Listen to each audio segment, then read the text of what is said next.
Welcome to Radio Free Will, a podcast for sovereign people. I'm your host, George McCullough, and we're coming at you live and direct from Greekstown, New Jersey. Once again, we're here with Michelle Mockers, artist, activist, and philosopher. Michelle, just started 2020. We are in a new year. Yeah. How's it feel? It feels very good. We must now, one thing, we must become a little more precise than we were so far. What, on the podcast? Yeah. That means because we said a lot of things which are, I suppose, all true, of course. But we must, if you want, today a little more precise to where we are going and what we want to do. What is it that we want to do?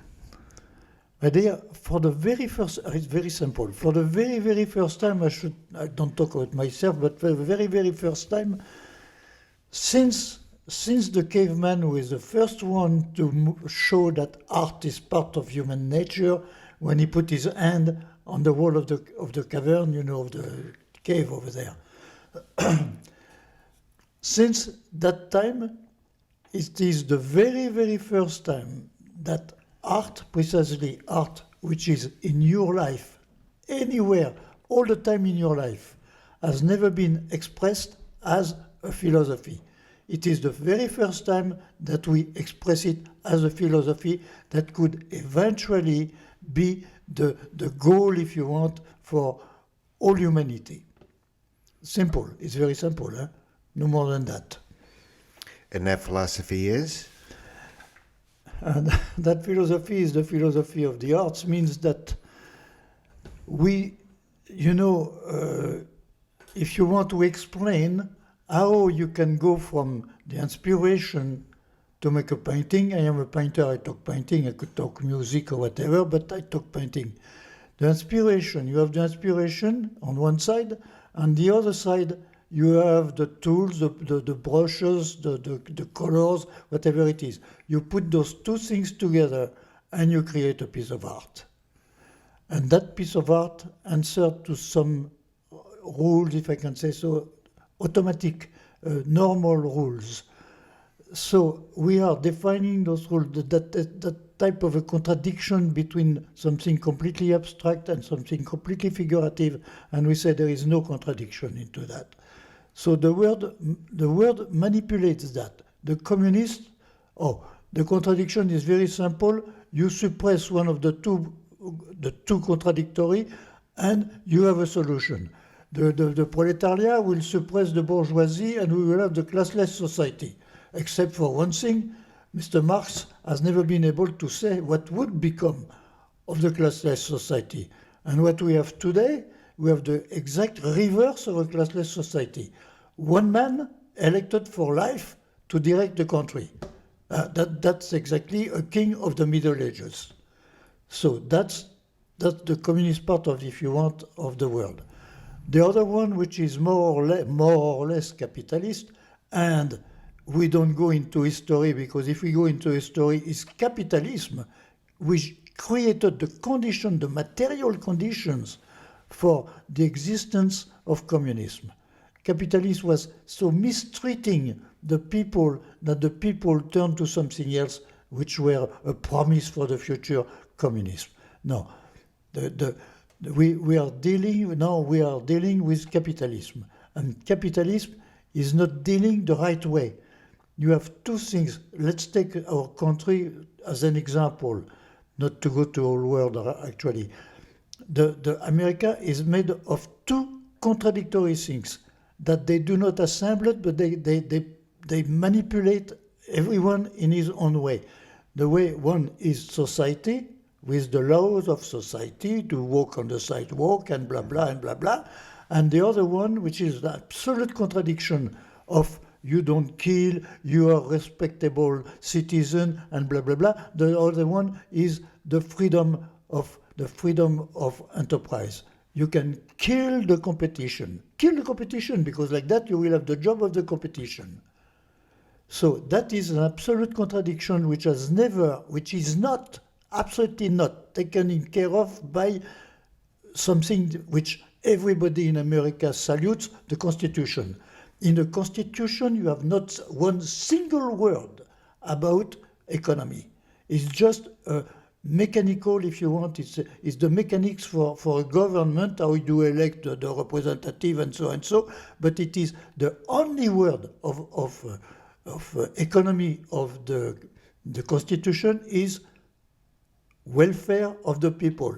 That's it. It doesn't go anywhere else, doesn't say what is the welfare of the people and how you realize the welfare of the people. In other words, it's the freedom of enterprise. And you become rich, and when you are rich, you can eventually influence the politics. And it is what happens. And that's what we're seeing today. Absolutely. Now, I want you to read something if you agree with me. I am sorry to ask you that. My eyes are really, since I broke my head, my eyes are really deficient. I really would like you to read just a small passage here, not telling us from where it is or when it comes from. All right, we're going to check out my reading skills. Yes, okay, you are on. So this quote that you want me to read, do you want to explain anything about it, or? No, not now. Read it first. Okay. When I consider any social system that prevails in the modern world, I can't, so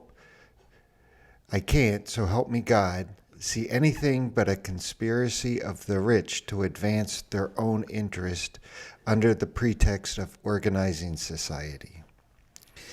They think of all sorts of tricks and dodges for the keeping of their ill-gotten gains, and then by exploiting the poor by buying their labor as cheaply as possible. Once the rich have decided that these tricks and dodges shall be officially recognized by society, in which the poor, as well as the rich, they acquire the force of law. Thus, the unscrupulous minority is led by an insatiable greed to monopolize what would be enough to supply the needs of the whole population. Okay. Why do you like that quote so much? No. We are going to talk about the quotes. But this is what is. This is what is today. It's exactly the same thing. Change a little the world to modernize it. But it is exactly what happens today. Sounds like America to me. It sounds like America to you. It has been written in 1516, I believe, or something, 16 or 17, by Thomas More in Utopia. Means you see that in 500 or 600 years, you can say that the society is exactly the same. It's exactly the same thing that goes on. People with money want more money, and wanting more money eventually oppresses those who have not money to work for them. It has not changed at all, my dear. When you look at the government, it's not a government of people who have nothing at all. It's a government which is more or less you receive $1 million to be elected. That is not at all democracy and regular. And the people with no money have absolutely no right in the government. It does not change. 1500 or 2000, exactly the same thing. Exactly. So as a society, we have not advanced since then. We have not advanced, my dear. Since the beginning, we have not advanced precisely because there is no, if you want, philosophy to advance. The only one who tried to advance were, we must say it, were the communists. You know, when Karl Marx was at the time where the owners of machine, steam machine, were producing factories that were also producing towns, which were so disgusting, those towns, they were, number one, the workers were underpaid. They had always something to pay because they did always something wrong. And beside that, they were unpaid. And they were working, some of them were working 12 hours a day for 6 days a week, my dear. You had people living 6 in the same bed, 3 at lunch, before lunch and 3 after lunch. So we created communism, and we did not change the way the people with money. Nothing changed. You know very well that today in America, 1% plus 10% own practically 50% of all the assets of the country. So they have the power. If you have the money, you have the power. You can buy what you want, and you can buy the election also. So who would you want to change first? Rich people or poor people? Neither. I mean, if you make a painting, my dear, if you make a painting, let's say, to go into a frame. Let's imagine that we make a painting to go into a frame. You don't paint out of the frame, on top of the frame, or under the frame. We want a society which will be a society. You cannot, like the communist or eventually even the socialist, limited the power of every man. Every man has to realize himself, but you must put a limit on what is possible. You must put a limit on the money that one can make, and you must put limit on the poverty that some people are. Some people don't have enough to have dinner. You have kids who go to school without a dinner. So how can you imagine that? And what would you say to people that are saying that, oh, you're trying to limit my freedom? No. Depends what you call. No. Depends what you call freedom. Because that's going to be the first thing that they say to you. Yeah, of course. But what is freedom exactly? We have to define exactly what is freedom. Where start freedom? Start freedom in the mind, or start freedom on your pocket? What is the real freedom? Because the people who say that is the people of their pockets. That's it. We can buy this, we can buy that. We have an automobile bigger. It's wonderful. We know very well that oil is limited. Oil is limited. We know that. And you have never seen so bigger automobile in America. Everybody wants a big automobile. For what? And some say, because the kids more precious, it's more dangerous for them to go to school. When you don't sell a tank, new tanks, we should say new tanks without the gun, but new tanks to go to school. It's ridiculous. It's absolutely anti-human thinking. Those automobiles are automobile of imbecility. There is no other words, because we have limits. We know that oil does not redo itself. When we will have exhausted all the oil, there will be no more oil. Or then they will tell you that there will be some other things, electric, blah, blah, blah, blah, blah, blah, blah, blah, blah. Forgetting one thing, forgetting that instead of 5 million people, you will have 15 million people, and that you will have to provide all those people with to eat, to work, and how do you do that? Especially when artificial intelligence and robots are going to make the job, limiting the number of people working with their hands. So how do you solve all that? Is that once more, is that what you have in your pocket or in your mind? What is more important? Well, I would say if you have freedom of the mind, that is the most important. Absolutely. But freedom of the mind, my dear, freedom of the mind is something that in our America we don't even have. When you think that to go to school or to finish studies, you have to borrow money that you will make 20 years to pay. How can a government can even consider democracy when you don't even educate the young people to become real citizens, able to think about what they are doing? That's completely crazy. There are a certain number of crazy things. You are talking about the money. Something came through my mind. I should maybe not say it, but something came through my mind. That money is a problem. Which is more important, the mind or the pocket? The mind. The mind. So, my dear, America solved a very fantastic problem, a biblical problem that lasted for thousands of years. You cannot serve God and money at the same time. So here, on the 33,000, something like that, churches, where people go on Sunday or Saturday to listen that, beautiful this, beautiful that, beautiful that. Finally, what happens is that you can serve two masters at the same time. You put the name of God on the banknotes. So each time you have a banknote, you thank God. So the more banknotes, the more thank to God. In other words, you have absolutely solved a problem that for centuries has bothered everybody, that you cannot serve two masters at the same time. In America, you can serve two masters at the same time. It's very nice to be very rich, because you are nice and rich in your church or in your whatever, and you can, come on. But I still haven't heard you address the problem of limiting people's freedom by limiting how much they can acquire. No, you don't limit freedom by limiting how much you can acquire. So we have to determine exactly what is freedom. Is freedom because you can buy anything you want? That's freedom? That's not freedom, my dear. But you are basically telling me that some people can have as much money as they want because they can buy as much freedom as they want. That's not true. You can limit. It would be possible, if you want, to limit the gain of people. Over a certain limit, that's it. It goes to the Commonwealth.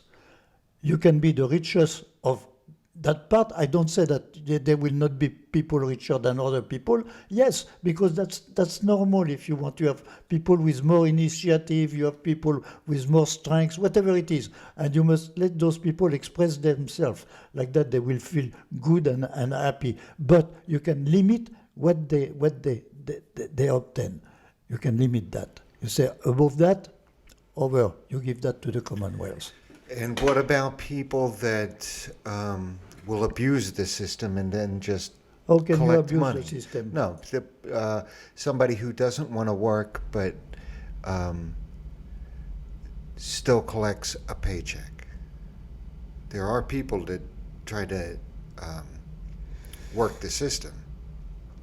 How can you? What can you do with the system if, for example, you have a limit on the most and a limit on the less? Right. Okay, and you forget a certain number of things that we are not talking about, like healthcare, for example. Healthcare in America is absolutely incredible. And now you don't believe it. You absolutely don't believe it. But it is. So that also has to be fixed, definitively fixed. I have a guy who told me with money, he said, "Oh, I don't want to pay. If it was a tax, I don't want to pay for those who are sick and I am not sick." He doesn't know if he is not sick in the future. How can he know that beside that? And, it's a no participation to the community. It's not a community, once more. If you look in the dictionary, community is made of interdependent people. And we transform those interdependent people, on active people against each other. And so we're going to achieve this in 2020. Huh? We're going to achieve all this in 2020. Yeah. Come on. No. What we want, and what says the dialectic of the arts, is that if you can make a painting, the painting of an idea, at the same time you can make the painting of a society. You can make the painting of a society because what is so far considered as contradiction or things that contradict each other are not. They are correlative. They need each other to become something. That's the the biggest mistake of communism, to say man has no conscience. He is not living by his conscience, but by his way of living. That's how man lives, which is completely stupid. The communist for that is stupid. And the other one, the capitalist, is also stupid because it's only the people. You have the people with too much money and kids who do not even have the education and people who do not even have to eat. And that is not acceptable. And we have to have a society which, as a painting, will limit the thing. You can say what is a painting? You can talk about Picasso, who was the big painter of the 20th century, and Picasso destroyed everything. He even destroyed paintings, saying, "I put the red where I should not put the red, or I should put the blue." He made it in purpose, and he is the biggest painter because he is, in one way, if you want, arts are the reflection of a civilization.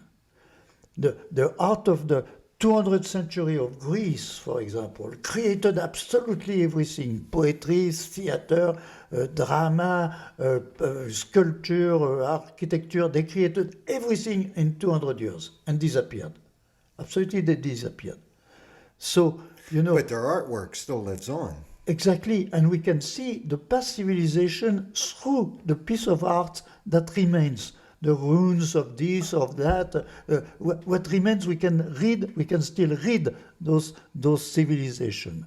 And it's where I say art is part of civilization. All what you wear has been made by this artist for that, this artist for that. That makes the nice overcoat, the nice. I say art is permanently, whatever you do, your house, you want the color, anything. Art is in your life. But art is not in your political life. And I want to put art as a philosophy, once more, able to solve the problem and to limit the problems, which is very, very important, to limit. Allows men to realize themselves, but not allows men to become over-powerful by money. Well, speaking of art, you've produced some political cartoons that we're going to take a look at. Yes. Now, unfortunately, people that are listening to this on the podcast won't see them, but you can find these if you can find this podcast on YouTube or on Vimeo, or you would send these cartoons to them. Yeah, if they ask for. If they ask for them, and Yeah. how would they get them? Yeah. How would they? Depends on how they want them. You can give them printed or by email. Okay, and how by email? What's the address? My address email is Michel Mokers, one word. Michel Mokers, one word, at gmail.com. All right, and we'll repeat that address again at the end of the program. Yeah. So can we take a look at the first one? Yeah. You're ready to explain them? Go ahead. All right, what are we seeing here? We've seen the exact story of what you read in the beginning. Nothing has changed. Nothing has changed. From one president to the next president, you always have all the promises in the world, and basically nothing of those promises happens. Nothing happens. So I made a drawing where, if you want, the promises are represented by a little rabbit, which is nobody rabbit. The rabbits is the promises of the politician. Exactly. And it goes from it goes from one generation to another generation to another generation, because you read a text of 1500, and so it's why I put no head on the president, because it's a president today, tomorrow morning it will be another one, day after tomorrow it will be another one, and so and so. So I put no head, but the promise is always exactly the same. And what's the caption underneath the cartoon? Please read it. The Constitution does not define it, but out of his hat of a magician, every president offers the people the constitutional welfare of the people. Did I read that right? Yeah, you read it here, because once more, I repeat myself, but the only positive things that about the welfare of the people, how the people behave, are those three words in the Constitution: welfare of the people, nothing else. Let me tell you something about the Constitution, where we are at the Constitution. Mr. Jefferson himself wrote, and I have the letter, wrote that the Constitution should be rewritten by every generation according to its needs. We have not rewritten the Constitution since, 300 years? Absolutely not following our needs, because the Constitution doesn't care for 1 second about the needs, care about the political needs, but not the needs. And would you be willing to write a new constitution for us? Oh, absolutely. All right, we're going to put them to work. 2020. I want this new constitution written. And the first No. rule in the constitution would be? Will be that everybody has enough to eat and not too much to eat. That's the basic thing. Then after that, you have all the liberty of freedom. You can do what you want. Man needs a liberty. What is wrong, for example, with communism is that it has no liberty. You have to have liberty of achieving yourself. You will not be happy as long as do not realize something of yourself. It's absolutely impossible. Otherwise, you are in a caserne, you are a soldier, 1, 2, 1, 2, 1, 2, 1, 2. I did that, but you don't need to think. You don't need to think. It's 1, 2, 1, 2, 1, 2. But that is not life, my dear. That is not life. You must enjoy life. And when I say something else. I say that the work that is going to make by robots can be replaced by interesting things like sailing, horse riding, concerts, or literature, whatever it is. We can make of the people who will have plenty of time, we can make people who will enjoy being people and able to think. We are not able to think today. You are not able to think. You have the taxes that come back, the this, the that, the that. You have tomorrow morning. We have the elections, which is always the same thing. Even if we have some supposedly socialists, it's very good because it's very good to have some socialists like that because they open the door for us. In some ways, they open the door for us. They cannot succeed because you cannot be a socialist inside of a political party. That does not exist. I got to say that I think it was Finland this week announced that the official work week will be 4 days. Yeah, but only 6 hours a day. Yeah. Will be a full day's work. But that is not philosophy, my dear. That is not. Yeah, but Talking to the mic. Yeah, but that is not philosophy. That's just practical little thing that will make him eventually elected. But that does not.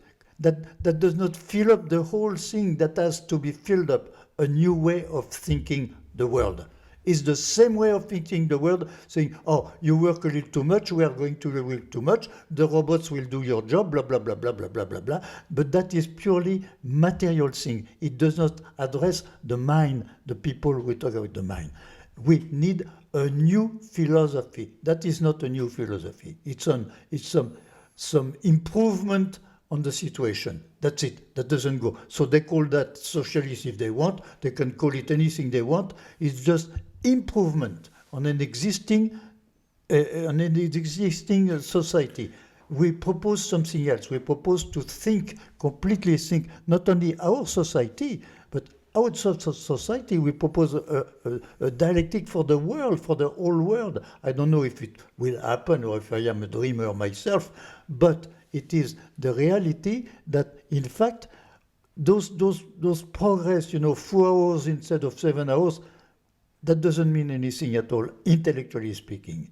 Practically speaking, it's beautiful, and I hope it can happen, but that does not fill up the mind. That does not fill up the mind. It fills up the body and the way of making your week and so. No more.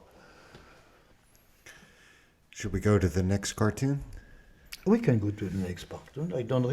It's on the opposite side. The worst sign of the thing is that I don't remember, my dear. All right, here we go. Look. Oh yeah. So what are you trying to say here? I'm trying to say what I was saying in other words. I am trying to say it's a quotation of Paul Valéry, who is a very well-known French writer. But it means that you have a lot of promising absolutely everything with big gesture of you welcome, but hey, that's it. Knowing beside that, knowing that very, very few of it can eventually be realized.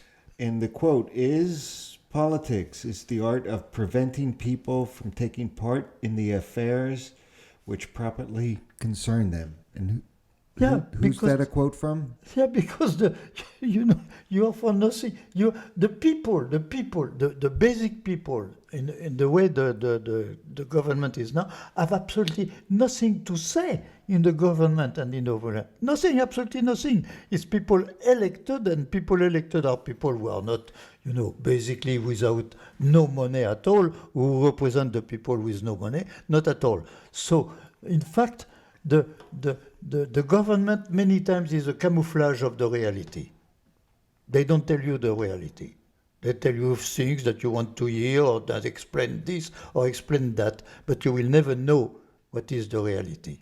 I'm sure that there is a lot of things you would be very surprised if you knew everything. Oh, but it's probably a horror story if I knew everything.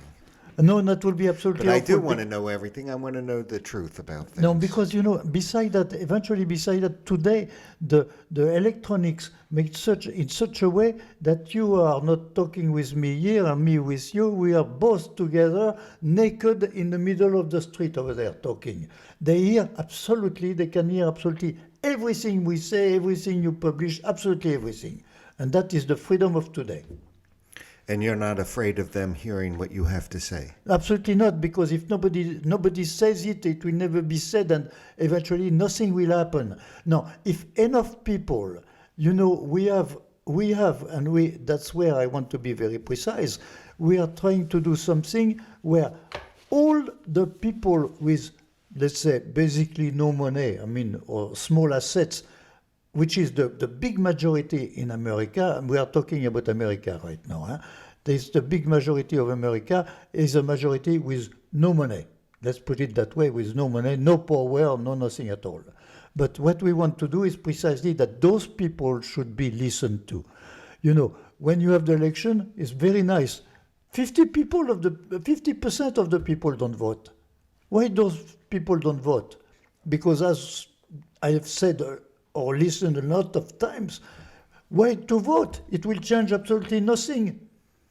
Most people believe that voting will change absolutely nothing. Voting with your $10 against Mr. So-and-so, we can give $500,000. What do you represent? What are you representing? So that is something that has absolutely to be changed, my dear. The election has not to be something where there is any private funding accepted. No money in politics. No money in politics. Absolutely no money. The government, it has been like that in Europe, in several countries. The government pays the advertising for all existing party. Here in America, you have basically two parties, Republican and Democrat. Forget the rest of it, even if it's a little manifestation once in a while. But basically, you have only two parties who monopolize the whole thing. So the thing would be that the government would provide the advertising for all existing party. You can say that you are an existing party. I don't ask you to demonstrate that. But the condition is that at the end, if you do not have, I believe it was basically in Europe, 6% of the population, you're obliged to pay back all the advertising. Now, in the Democratic primary, there are two billionaires that are running to be the nominee. Of course, come on. What would you say about them if they go, well, we don't want the government money, we just want to spend our own money? Would you say that they have to take the government money? Yeah, if it's, of course, come on. If they're running for... Why? You see, but the Democratic primary is a private... it's a private thing. So they can run their party the way they see fit, correct? Yeah. So, the people with the money, plus they can advertise as You're much just as, talking about the general elections. Yeah, the general people with the money, they can buy the I don't know, the TV. If you have enough money to buy the TV, you can buy the TV. We cannot buy the TV. We don't have the money. I have absolutely no money at all. You don't have no money to buy the TV. Come on, what are you talking about? When you have people, we can buy the TV. Should we accept political advertising on Radio Free Will? Of course. We should on our podcast. Yeah, of course. Why not? No, come on. If no, No, we don't. We're excuse not me. going to. We're not endorsing any candidates. Excuse me. Except for We have Tulsi, to have serious things, huh? Otherwise, it's just a joke. Forget it. If some people are coming to us saying this or this or that, we must eventually listen to them and answer them or whatever. We must absolutely. Otherwise, we are not a free people. We have to give the liberty of people to express their opinion, even if we disagree. We can tell them that we disagree and give the reason why we disagree, but we must give them the possibility of doing it. That is freedom, my dear. And that's what does not exist in the American policy, freedom. Okay, so we're got about 8 minutes left in this podcast. Mm-hmm. Let's see if we can get through a couple more of these political cartoons that you've done. Which is Mark Twain is the next one. you know, What do you have here? Suppose you were an idiot, and suppose you were a member of Congress. said by Mark Twain, huh? Yeah. So what do you, We quote Mark Twain because Mark Twain was maybe eventually saying a part of the truth, because, hey, my dear, money doesn't mean that you are intelligent. Are you saying that all members of Congress are idiots? No, but you can. Or Mark Twain can? Mark Twain can say that, absolutely. Because once more, the money doesn't prove intelligence. You can have the intelligence to get money. That doesn't mean that you have the intelligence, doesn't mean that you have the knowledge or you have enough to be somebody who can give ideas about the whole world. Not at all. You can be a very, very successful money man and be an idiot. That I believe that. Do you think acquiring money and power is the main reason why people become elected officials? Oh no! But What is there their all what you motivation? don't know. There is all what we don't know, my dear. Who you don't know who pays who. You know you have no idea of how the money goes. To answer your question, we should be able to have a perfect, understanding of where the money goes, who pays what, and what pays what, and how Mr. So-and-so can pay for his thing. You have to have all that. When we have all that, then we can have a clear idea of what's going on. So far, you have no idea of what is going on. Nobody tells, oh, I have received $500,000 to be elected. No one said that. So in the political dialectic, would you oppose a rule or support a rule that made all financial statements open to the public? Absolutely. The public has to know, my dear. Even for private citizens? My dear, the public, you with no money, you pay taxes, you pay the health care, you pay everything. So you are entitled to know what the government is exactly doing, asking you that, or doing with you the money. You have to have the right to do that, and that we don't have. What about a private citizen? Like, would you have the right to look at my financial statements? Oh no, no, don't push. What about billionaires? No, we don't. Corporations. No. You don't ask how they were billionaire. That's it. Well, then they could lie and say they're not a billionaire. No, my dear. Because you need to be able to find out if they actually are or not. Very simple. Mr. de Gaulle, which I didn't like particularly, but Mr. de Gaulle, because I was an officer, Mr. de Gaulle at the end of the war made something very smart. You know that some people during the war made a lot of money with the communicating with the German or black market, a lot of money. So one morning, you get up and say, hey, if you want some money, you go to the bank and you change your money.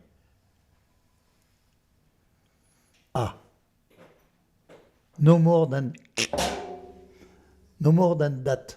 That's it. No more than X. That's it. The rest can go in the garbage. And he did. They did. I was obliged to go to the bank to have a new banknote. So it's very easy to limit. It's very easy to limit. And it worked in France. Yeah, it can work anywhere, my dear, because even if it's a bank account, the bank account is here. You cannot. And what were people saying at the time? You cannot say anything at all. You are obliged to do it, otherwise you don't have any money to pay for your lunch.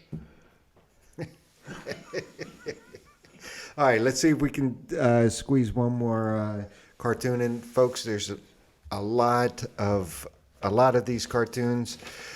We hope to get through them. Oh, the next one is a big one. Huh? All right, what are we seeing here?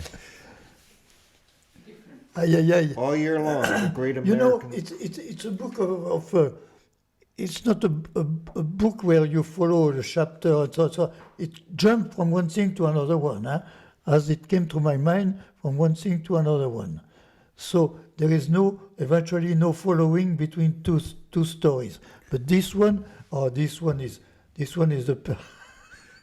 Do you want to describe it for people that are listening on the radio? Yeah, but you should read that you should read it to the people. I cannot read it. All year long, the Great American Circus presents the incredible Bicephalous. Bicephalous, the two-headed party, in his magnificent blah-blahs for the remarkably uneducated citizens, with all your favorite clowns, trapeze artists, contortionists, magicians, trainers for all types of political animals to create the illusion of the seriousness of the world for the rest of the world. And what inspired this? It's one of your more ambitious drawings, I must say. Because I don't believe for one second in few things that the government said. You never know. You never know exactly what is in the mind of the government. You never know if Mr. Roosevelt wanted or did not wanted the war.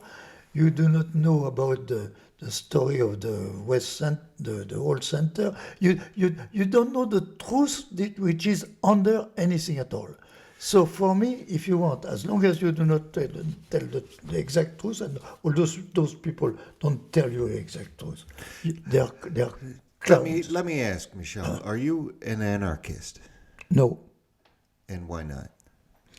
No, because anarchy means what? No law. No government. No. You have to have a government, otherwise nothing will function. The government should be not a question of personalities. You are not elected because you are person. A government should be, in our case, should be to in fact realize the philosophy of the arts, to realize d'une manière pratique the philosophy of the arts. But the president is not a president with his own ideas to lead everything. He has to realize what is the idea of the basic idea of the philosophy of the arts. So it's why you cannot be completely an anarchist. It's very nice, but you have to have a certain regulation of things. Otherwise, if you cannot know on the right side of the road, how can you drive? And or you need stop signs at the street corners. Yeah, exactly. You need a minimum of order that people have to follow to be able to live together. Otherwise, it's a mess. All right, we're coming to the end of our program. Let's review how people, and especially people that are listening on the radio, they might want to get a copy of your cartoon book. And how can they do that? They can do that basically on calling me if they want it printed at Michel Mokas, one word, at Gmail, or they can go into no-pennies.org. No, .com. .com, not .org. No-pennies.org. .com. .com. We have the three of them, but nevertheless. All right, folks. That's it for today's show. I think we went a little bit long, but it was If we don't get them completely.